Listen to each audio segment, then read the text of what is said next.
Halo, selamat malam para sahabat-sahabat semua di luar sana. Bertemu kembali dengan saya WNMD. Pada kesempatan di video kali ini, saya ingin mencoba membahas tentang perbedaan pertumbuhan dan perkembangan pada manusia. Pertama kita harus tahu dulu apa yang dimaksud dengan pertumbuhan. Pertumbuhan merupakan proses bertambahnya volume, ukuran, dan jumlah sel pada tubuh manusia. Ya, jadi secara signifikan. Jadi pertambahan ukuran, volume, dan jumlah sel pada manusia tersebut otomatis menambah tinggi pada tubuh manusia. Jadi secara fisik pertumbuhan tersebut dapat kita lihat ya. Contohnya seperti ini. Pada manusia sejak dilahirkan itu dari fase bayi ya. Kita bilang saja sebelum fase bayi itu ada sewaktu di dalam kandungan ya, dalam rahim ada fase morula, blastula, gastrula ya, dan seterusnya. Jadi dalam fase tersebut terjadi proses pembelahan sel yang secara terus-menerus dari satu sel ya, dari zigot saja itu menjadi banyak sel. Nah, setelah berkembang dari sel-sel pembelahan tersebut, maka berkembang ya, jadi di dalam rahim atau uterus berkembang menjadi bayi, dilakukan persalinan. Jadi dari sana saja sudah ada proses pertumbuhan ya, pertambahan jumlah sel, ukuran, dan volume. Dari bayi bisa kita lihat ya, jadi dari bayi, batita, balita, anak-anak, lalu dari anak-anak fasenya ke remaja dewasa, lalu dewasa ya, sehingga sampai manula. Itu dia salah satu contoh proses pertumbuhan ya, dari kandungan zigot lalu sampai manula atau tua. Nah, dari sana pertumbuhan itu kita hanya bisa lihat secara fisiknya saja. Begitu juga pada hewan-hewan lain, bahkan pada tumbuhan ya. Jadi kalau pada hewan lain kita nggak bisa menamakannya batita, balita gitu ya, karena fasenya mungkin penamaannya yang lain. Begitu juga pada tumbuhan, tidak ada yang namanya bayi tumbuhan ya. Mungkin kita bisa sebut sebagai kuncup atau tunas. Nah, itu dia ya. Sedangkan pertumbuhan tersebut mungkin dipengaruhi oleh beberapa faktor ya.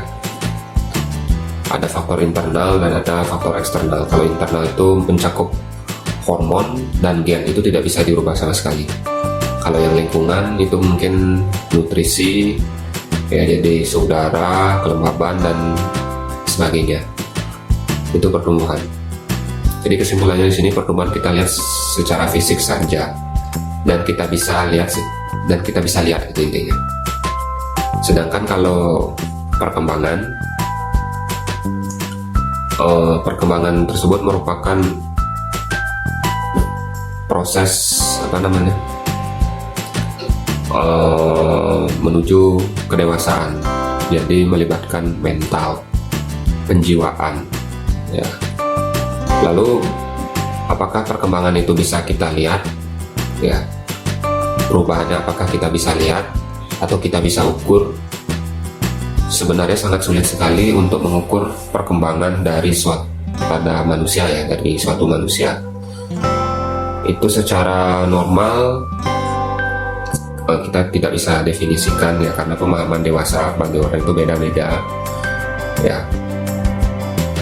Biasanya paling sulit itu di fase perkembangan ini, kita sulit menentukan apakah orang tersebut dewasa atau tidak. Contohnya seperti ini. Seseorang ada yang dewasa sebelum umurnya, jadi banyak faktor yang menyebabkan. Bahkan ada orang yang dewasa, ada orang yang tidak dewasa padahal umurnya sudah sangat mencukupi. Itu juga banyak faktor yang mendasari. Contohnya saja, orang yang dewasa sebelum umurnya ya, jadi saat umurnya masih kecil sekali, mungkin ya semasa kecilnya penuh dengan tekanan-tekanan, lalu desakan hidup, ekonomi dan sebagainya, sehingga kesimpulan ini itu memaksa anak ini untuk menggunakan seluruh kemampuannya ya, maksudnya agar berdikari atau berusaha hidup sendiri dengan kemampuannya sendiri tanpa bantuan orang lain. Jadi desakan-desakan hidup dari segala aspek ya, dari pendidikan mungkin, untuk makan dan sebagainya. Jadi banyak sekali faktor yang mendasari, bahkan ada yang dari trauma atau kejadian-kejadian.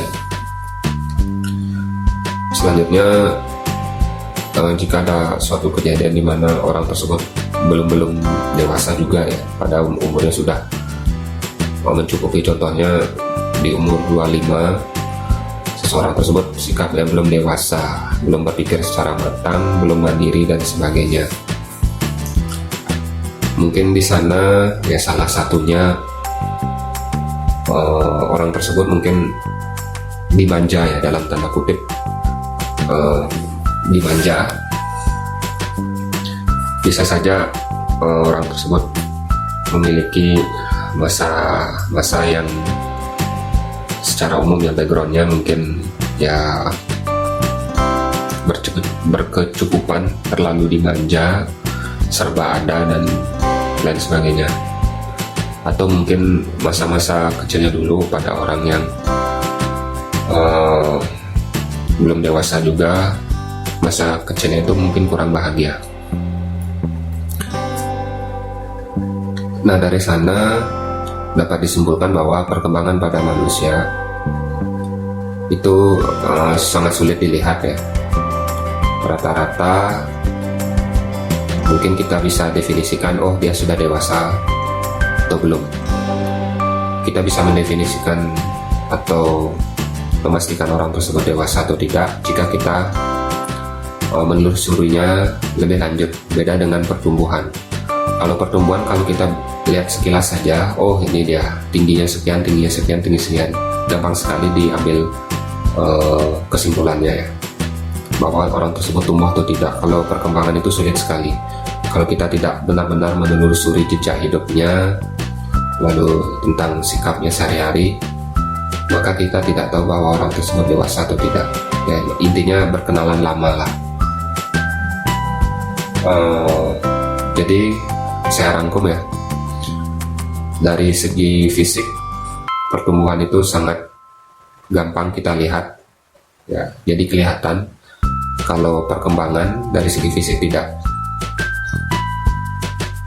Lalu dari cara gini ya, kualitasnya ya, pertumbuhan itu bisa sekali kita lihat walaupun secara sekilas saja. Orang tersebut mengalami pertumbuhan ya, kecuali orang-orang yang kekurangan nutrisi atau lain sebagainya, atau yang penyakit atau bahkan sindrom ya, kecuali yang seperti itu. Kalau misalkan secara sekilas perkembangan sulit sekali kita menilai ya, bahwa orang tersebut dewasa atau tidak, artinya tidak terlihat. Itu dia kesimpulannya ya. Jadi perkembangan ini sulit kita nilai dibandingkan dengan pertumbuhan. Seperti itu. Jika seandainya kalian memiliki pertanyaan, silakan tanyakan di kolom komentar. Jika ada salah kata, saya mohon maaf sebesar-besarnya. Di sini saya coba mengulas pemahaman berdasarkan pemahaman saya. Ya, kita mungkin bertemu lagi di kehidupan kita akan bertemu kembali di pertemuan berikutnya minggu depan. Oke, selamat.